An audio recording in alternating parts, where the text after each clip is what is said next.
कोई मुझे सेकुलर नज़र नहीं आता। अगर हकीकत में सेकुलर हैं होते और हैं, मेरी नज़र में तो नहीं बचा कोई। अगर हैं तो हिंदू भाई रोड पे आते, धरना देते मुसलमानों के साथ कि इन भाइयों के साथ ये हमारे भाई है। सा ये पैरामीटर है, कौन सी ये सरकार है 5000 लोग अज्ञात में नामजद कर दिए, उनका ये कौन सा आके हमारे फेवर में बोल रहा है, या कौन सा हमारे कि इन पे जुल्म ज्यादती हो रही हमारे उसमें धरने पे बैठ रहे हैं। कोर्ट ने भी ये माना है कि ये मस्जिद यहाँ पे मंदिर तोड़ के नहीं बनाई गई। तो देखिए, लगातार जिस तरह से हम लोकसभा की इस मुहिम में हर क्षेत्र से एक ख़ास चेहरा आप तक पहुंचाने की हमारी कोशिश है, इसी कोशिश में, इसी कड़ी में एक और अहम चेहरा जिसके पीछे हज़ारों सैकड़ों नहीं, पश्चिम उत्तर प्रदेश की लाखों वोटें हैं, एक ऐसा चेहरा। और ये तमाम किस तरह से पूरे पूरे इस लोकसभा के अंदर किस तरह से तमाम कार्य होंगे, किस तरह से वोट बैंकों को जो है वो समीकरण को तैयार किया जाएगा, इस लोकसभा के अंदर किस पार्टी की क्या अहम कड़ी होने वाली है। इसी सिलसिले में मायावती की पार्टी यानी कि बसपा की पार्टी से एक बेहद जिम्मेदार और बड़े कार्यकर्ता अगर मैं कहूं तो इस वक्त हमारे कैमरे के सामने हैं। बहुत बहुत स्वागत है आपका सर हमारे। बहुत शुक्रिया, आपका भी स्वागत है। सबसे पहले, हालांकि आप परिचय के मोहताज नहीं हैं, लेकिन हम चाहेंगे कि तमाम हमारे नए व्यूअर्स को और मुल्क से बाहर भी जहां हमारा चैनल देखा जा रहा है, आप अपना पूरा परिचय सर हमारे चैनल के माध्यम से। मेरा नाम माजिद अली, 2017 में विधानसभा देवबंद से चुनाव लड़े विधायकी का, और मेरी वाइफ जिले की डिस्ट्रिक्ट बोर्ड की चेयरमैन रही और पूरे 5 साल मुकम्मल किए भाजपा की सरकार रहते हुए। चलिए, बहुत बहुत बढ़िया, ये तो अच्छे क्राइटेरिया रहा है आपका। लेकिन माजिद साहब, अभी का सिनेरियो, क्योंकि एक पहला और अहम सवाल, आप लंबे अरसे से राजनीतिक मैदान में हैं, राजनीतिक शोबे में हैं, लेकिन कैसे क्या परिवर्तन देखते हैं 2014 से पहले की राजनीतिक भारत को और 2014 के बाद के राजनीतिक भारत को किस तरह से देखते हैं? उस पर एक पहली प्रतिक्रिया क्या है? देखिए, परिवर्तन तो मैं पहले भी मुसलमान का नुकसान कांग्रेस करती थी, लेकिन वो छुप के करती थी, जो जाहिर नहीं होता था। 2014 के बाद भाजपा ने एक लकीर खींच दी, जो नफरत की दीवार बन गई। आपके सामने है सब कुछ। आज सभी लोग इस जद्दोजहद में है कि भाई हम अपनी बात कैसे कहें। कोई अपनी बात कहे तो तुरंत पुलिस उठा के ले जाती है। उसे उसका हक अधिकार जो संविधान ने दिया है उसके मुताबिक उसको नहीं जीने दे रहे, उसको दिक्कत कर रहे। अभी आप शायद दिल्ली से आए होंगे, दिल्ली में मस्जिद थी और मदरसा भी था। ये कोर्ट का अधिकार है। जब हमें संविधान ने यह हक अधिकार दिया है, आप कोर्ट की प्रक्रिया पूरी करने के बाद अगर कोर्ट से ऑर्डर होता है कि भाई इस फला चीज़ को शहीद करना है, एडोमिनेशन करना है, आप कर दीजिए। आप उसकी बात नहीं मान रहे। ये 2014 के बाद ऐसा चल रहा है, पहले ऐसा नहीं था। अच्छा, पहले आपको कहने का मतलब है कांग्रेस के टाइम में ये था कि वो टेक्निकल चीज़ों को, हथकंडों को इस्तेमाल करते थे, लेकिन यहाँ पर अगर आपके शब्दों को पूरा करूँ तो बिल्कुल तानाशाही है। बिल्कुल तानाशाही है। वैसे ही उत्तराखंड आपके सामने हल्द्वानी कितना बड़ा केस हो गया। रात को डीएम एसएसपी जाके और मदरसा मस्जिद शहीद कर दी गई।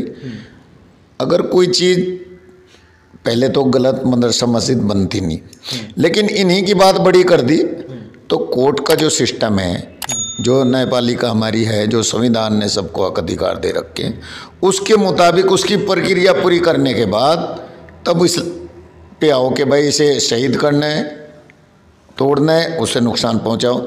अब बताइए कौन सा ये पैरामीटर है, कौन सी ये सरकार है 5000 लोग अज्ञात में नामजद कर दिए। उनका 5000 लोग कहीं होते? किसे क्रिमिनल बना के खड़ा कर दे मीडिया, किसे ये कह दे कि भाई मास्टरमाइंड ये है। अगर आपने अपनी बात रखी, आपने आवाज़ उठाई, अपना हक अधिकार मांगा, तो वो मास्टरमाइंड क्रिमिनल, उस पर तरह तरह के इल्ज़ाम रख दिए जाते हैं। और हमारे अपने भाई, आपके ज़रिए अगर ये बात पहुंच जाए, हमारे अपने भाई भी इसमें शरीक हैं, जो ये कहते हैं ना सेकुलर लोग हैं। कोई मुझे सेकुलर नज़र नहीं आता।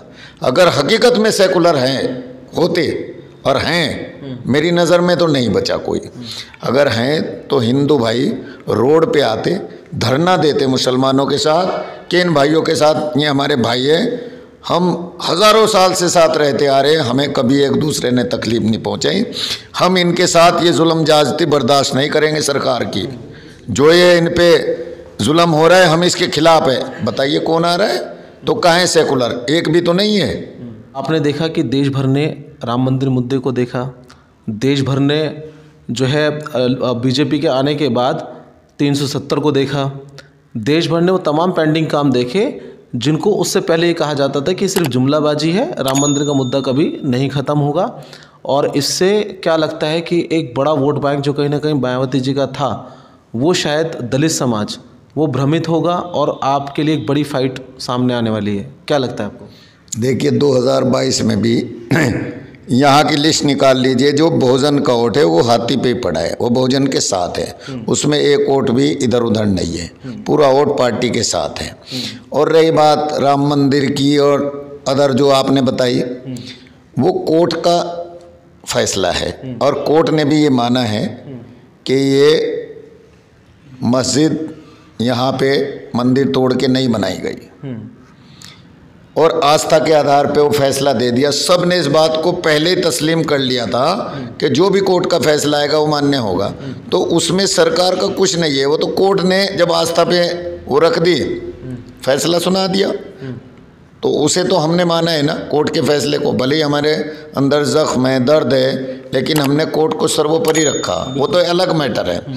अब हमारी आपके से भी अपील है, आपके ज़रिए सबसे, मुसलमान को कैलकुलेशन करनी पड़ेगी कि आपको वोट कौन दे रहा है, कौन आपके हक में है, कौन नहीं है। अगर हम ये सोचेंगे कि फला आदमी हमारी आके लड़ाई लड़े या फला आके लड़े, तो हम गलत फहमी के शिकार हैं। राहुल गांधी जी पद यात्रा कर रहे, हमारे लिए नहीं कर रहे, अपने लिए कर रहे, अपनी ज़मीन बचाने के लिए कर रहे।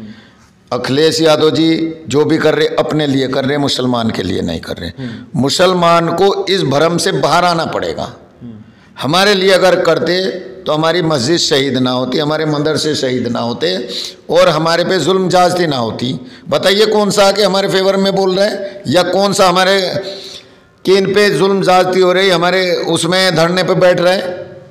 कांग्रेस को भी और आप सपा को भी, सभी पर सब एक निशाना साध रहे हैं, तो क्या ये भारी नहीं पड़ेगा फिर अगर ये आपका अलायंस हो जाता है तो नुकसान? निशाना इसलिए साध रहा हूँ कि हमारी लड़ाई हमें खुद लड़नी है। अच्छा। हमारी लड़ाई कोई और नहीं लड़ रहा है, हमें जो एक गलतफहमी का शिकार बनाया जा रहा है। इन्होंने कहा कि हमने जो गाँवों के अंदर महिलाएं थी जो चूल्हे फूंक रही थी उनको हमने सिलेंडर दे दिए, जिन महिलाओं को जिनके पास अपना इलाज अच्छी जगह कराने के लिए नहीं था उनको आयुष्मान कार्ड बनाकर दे दिए, और 80 करोड़ से ज़्यादा लोगों को राशन कार्ड बना के दे दिए ताकि गरीब से गरीब परिवार भी कहीं ना कहीं भरण पोषण कर सके अपना। तो अब ऐसे में आपको लग रहा है कि अलायंस या आपके यहाँ से जो सांसद जितने भी मायावती जी के निकल कर जाएंगे वो कहीं ना कहीं फिर भी जो सत्ता पक्ष को रोक पाएंगे लोकसभा में? बड़ा अहम सवाल। आपने बहुत अच्छा सवाल रखा है, बेहतरीन तरीके से। आप मुझे एक बात बताइए, जब 2014 से पहले की सरकार थी, देश के ऊपर कितना कर्ज था? 56 लाख करोड़। बिल्कुल। आज के टाइम में 2,05,000 करोड़। और कितना कर्ज है जो वर्ल्ड बैंक से हम ले चुके, ये कोई कैलकुलेशन नहीं कर रहे हैं। और रोड जो हमारी बन रही है वो कहाँ से बन रही है? वर्ल्ड बैंक जो पेमेंट दे रहा है उससे बन रहा है, सर बाहर की कंपनियों का कोलैबोरेशन की कंपनियों से बन रहे हैं। तो जो रोड बनाने का काम है वो प्राइवेट कंपनी कर रही है, हम लोग रोड टैक्स देते हैं, फ्री तो नहीं रोड पे चलने की इजाज़त आपको, शायद पहले से बहुत ज़्यादा भी है, पहले से कई गुना ज़्यादा है। और आपकी कार हो, स्कूटर हो, कोई भी वाहन हो, उसका ITO चार्ज लिया जाता है, रोड टैक्स लिया जाता है, फिर डबल टैक्स लिया जाता है। तो आप बताइए हमें फ्री में क्या मिला? अब आ गई बात सिलेंडर की। सिलेंडर पहले कितने का था? 400 रुपये का, आज सिलेंडर 1100 रुपये का। जो ये फ्री कह रहे, फ्री एक सिलेंडर मुझे बता दीजिए किसी को फ्री दिया है? अब बात आ गई राशन देने की। राशन कोई अपने घर से थोड़ा ही ना दे रहे, ये कहीं से कमा के लेके आए जो हमें दे रहे हैं, जो गरीबों को दे रहे। इसी देश का हक वो है ना, सोच है ना, जो उससे इनकम हो रही है, लोग टैक्स दे रहे, लोग और चीज़ कर रहे हैं। ये वर्ल्ड बैंक से उधार ले लेके गरीबों को 5 किलो अनाज किस लिए दे रहे? और टैक्स भी सर 28% लगभग बढ़ा दिया था, जो कि बहुत टैक्स भी बढ़ा दिया। और जो वो गरीबों को दे रहे हैं सिर्फ इसलिए दे रहे कि ये गरीब लोग, इनका जो वो बोलते हैं उसे जिसमें आटा रखते हैं डब्बा, कि वो डब्बा खाली रहे, ताकि ये देश के लिए सोच ही ना सके, ना हमारे बारे में सोच सके कि हम क्या कर रहे हैं देश के लिए, हम देश को कहाँ लेके जा रहे हैं। इनका दिमाग सिर्फ 5 किलो आटे में ही उलझा रहे हैं और हम लोग लंबे टाइम तक राजनीति करते रहे। देश की जो इनकम है वो अपने 5-4 जो चाहते हैं उन लोगों को दे दो पूरी, और ये जो 80-85% लोग हैं ये सिर्फ 5 किलो आटे में तक ही महदूद रहे। अच्छा सर, लेकिन एक बात तो है कि आप देखेंगे, ठीक है टैक्स बड़ा है, आप वसूल थोड़ा ज़्यादा करना पड़ रहा है, लेकिन इंफ्रास्ट्रक्चर भी बहुत ज़बरदस्त देश के अंदर डेवलप हुआ है। एयरपोर्ट बने हैं, अगर हम कहें रैपिड रेल की तैयारी हुई है, वंदे भारत जैसी जो है रेल के उद्घाटन हो रहे हैं लगातार, स्टेशंस की स्थिति बहुत बेहतर बना दी गई है। तो और सबसे ज़्यादा जो है आदमी कहीं ना कहीं हर आदमी ट्रेवल ज़रूर करता है, तो वो सब चीज़ें देख के आपको नहीं लगता कि सत्ता पक्ष के लिए मजबूत होगा वोटर? देखिए, वोटर सिर्फ भाजपा ने दूसरी तरफ उलझा के रखा है। डेवलपमेंट पे बताइए कौन सा चुनाव हो रहा है? आपने कौन सा ऐसा डेवलप किया है जो इससे देश की तरक्की हुई? डॉलर कहाँ है? पहले कहाँ था? डॉलर जो 55-60 रुपये था आज 84 रुपये हैं। लेकिन तेल जो आपके कंधों पे जो जिम्मेदारी आई है, आपके क्या एजेंडे होंगे जब आप लोगों के बीच में जाएंगे? आपने जो हमारे चैनल के माध्यम से कहा, इसके अलावा जो आप लोगों की आप तक समस्याएं आती होंगी, और जिस तरह से आप जो है वो चेयरमैन भी रहे हैं, आप जिला पंचायत भी आपने देखा है, तो आप बड़े नज़दीक से आपने काफ़ी सारी चीज़ें देखी, हमने महसूस किया आज इस इंटरव्यू में। तो आपका क्या ऐसा एजेंडा होगा मायावती जी का, या क्या ऐसे आपका जो पूरा प्रोपेगेंडा होगा जिससे कि लोग प्रभावित होकर ज़्यादा से ज़्यादा जो शायद कहीं ना कहीं छिटक भी गया आपका वोट बैंक, वो वापस आने की कोशिश करें? देखिए, एजेंडा हमारा ये रहेगा कि हम जो ज़िले में रहते हैं वो तो पहले बात होती रही अदर, हमारे यहाँ के जो मजलूम गरीब कमज़ोर लोग हैं उनको उनका हक नहीं मिल रहा है। कैसे नहीं मिल रहा है? कि कोई छोटी मोटी घटना घट जाए तो एक ये पैरामीटर क्या है, मैं इसे सत्ता में आने के बाद ही तोल के दिखाऊंगा इंशाल्लाह। एक तो ये पैरामीटर के अज्ञात में ठाले जाते 10 को 20 को 30 को, और उनसे लुटाई करती है अधिकारी, पूरी लूट मचा रखी है। दूसरा मुद्दा है बिजली का। बिजली ठीक है, चोरी कोई करना नहीं चाहता, ना करेगा, लेकिन रात में किसी के घर में घुस जाए 2 बजे 1 बजे, पता नहीं उसने कपड़े पहन रखे नहीं पहन रखे, इस पे कंट्रोल लगाना कि किसी के घर में अधिकारी अगर बिना इजाज़त के घुस गया तो वही चोर माना जाएगा। अगर जनता ने उसको पीट के और बंद कर लिया तो वो खुद जिम्मेदार होगा, जनता नहीं होगी। ये हमें उन्हें इस लायक मजबूती देनी है जो उन्हें संविधान ने हक दिया है। बिजली चोरी करना भी तो गलत है ना? चोरी करे, मैं तो चोरी के बहुत खिलाफ हूँ, लेकिन उसके भी खिलाफ हूँ कि रात में 1 बजे किसी के घर घुस जाए, 2 बजे घुस जाए।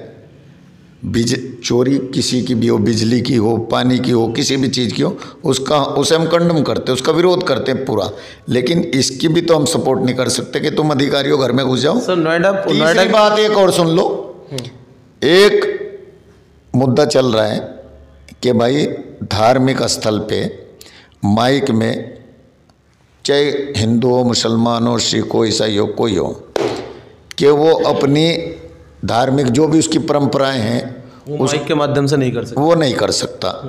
कोर्ट ने कहा कि कर सकता है, लेकिन उसके परिसर में रहे आवाज़। सरकार भी यही कह रही है। अधिकारी क्या कर रहे हैं? रात को 1 बजे मीनार पे चढ़ गए, मस्जिद में जूतों समेत घूम रहे, मंदिर में जूतों समेत घूम रहे, ये बहुत शिकायत आ रही है। तो अधिकारियों को उनका जो क्रेट दायरा है, आप इसमें रह के काम करो, इससे आगे मत बढ़ो। इससे आगे बढ़ोगे यानी किसी की आस्था से खिलवाड़ नहीं होना। हाँ, आपको नुकसान होगा।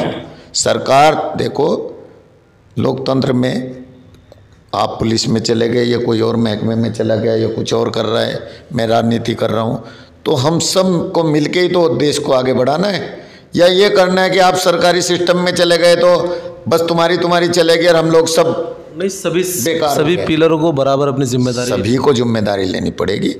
तो सबसे पहले यहाँ उन्हें हक इंसाफ मिले, उनका अधिकार मिले, उनका उत्पीड़न ना हो, और हम सब भाईचारे के साथ इंशाल्लाह रहेंगे अच्छे से, खुशहाली के साथ। और जो उसमें गलत दिशा देनी चाहेगा उसका इलाज किया जाएगा इंशाल्लाह, जैसे भी वो इलाज मांगेगा। जैसे आदरणीय हमारे मुख्यमंत्री जी कहते हैं कि अगर कोई गलत करेगा तो उसका इलाज किया जाएगा, तो हम भी उसी भाषा में उसे इलाज करेंगे उसका। अगर कोई गलत चलेगा, गलत उत्पीड़न करेगा, तो उसकी भाषा में उसे जवाब देंगे। अब वो कौन सी भाषा सीखनी चाहता है, कौन सी भाषा सुननी चाहता है, उसमें जवाब मिलेगा इंशाल्लाह उसे। चलिए, बहुत बहुत धन्यवाद। देखिए, कहीं ना कहीं तेवर भी, जहनियत भी और हमारे देश के कॉन्स्टिट्यूशन को लेकर आस्था भी, तीनों ही चीज़ों का सम्मेलन नज़र आ रहा है कहीं ना कहीं चेयरमैन साहब में। और पूरे कॉन्फिडेंट के साथ शायद ये जो लोकसभा प्रभारी नियुक्त किए गए हैं अपनी जिम्मेदारी को निभाने में सक्सेस रहे हैं। लेकिन असल बात तो आप तमाम व्यूवर्स की है। अगर आपको हमारा इंटरव्यू पसंद आता है तो आपकी जिम्मेदारी है कि देश के एक मोबाइल तक इस इंटरव्यू को ज़रूर पहुँचाएँ। कैमरा पर्सन शुएब आलम के साथ मैं फुरकान, सहारनपुर।